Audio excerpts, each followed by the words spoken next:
కథ చివర్లో పిల్లలు ఆశ్చర్యపోతారు. ఒక చిన్న ఊరిలో అఖిల్ అనే అల్లరి పిల్లాడు ఉండేవాడు. అతనికి దెయ్యాల కథలు అంటే చాలా ఇష్టం, కాని నిజంగా దెయ్యం వస్తే మాత్రం పరుగే. ఒక రోజు రాత్రి అమ్మమ్మ చెప్పింది, పాత బడిలో ఒక దెయ్యం ఉంటుంది.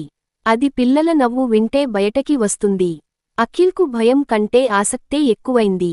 తన స్నేహితులు రాము, చిట్టితో కలిసి ఆ పాత బడికి వెళ్లాలని నిర్ణయించాడు. అది నిశ్శబ్దమైన రాత్రి.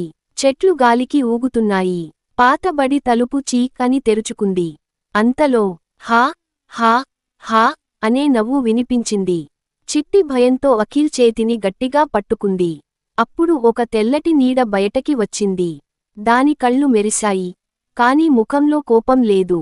ఆ దెయ్యం చెప్పింది, నేను భయపెట్టే దెయ్యం కాదు, నవ్వే పిల్లల్ని కాపాడే దెయ్యం. అది చెప్పింది, ఈ బడిలో ఒకప్పుడు పిల్లలు చదువుకునేవారు, కాని ఇప్పుడు అందరూ భయంతో దూరంగా ఉన్నారని. అఖిల్ ధైర్యంగా అడిగాడు, మేమేం చేయాలి? దెయ్యం చిరునవ్వుతో చెప్పింది, భయం మర్చిపోయి నవ్వాలి. అఖిల్ గట్టిగా నవ్వాడు. అతని స్నేహితులూ నవ్వారు. అప్పుడు బడి అంతా వెలిగిపోయింది. పగిలిన బెంచీలు కొత్తవయ్యాయి. గోడలపై పిల్లల బొమ్మలు కనిపించాయి. ఆ దెయ్యం మెల్లగా మాయమైపోయింది.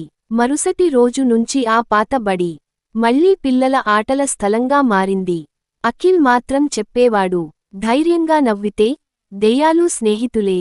నీతి: భయాన్ని నవ్వుతో జయిస్తే చీకటిలోనూ వెలుగు కనిపిస్తుంది.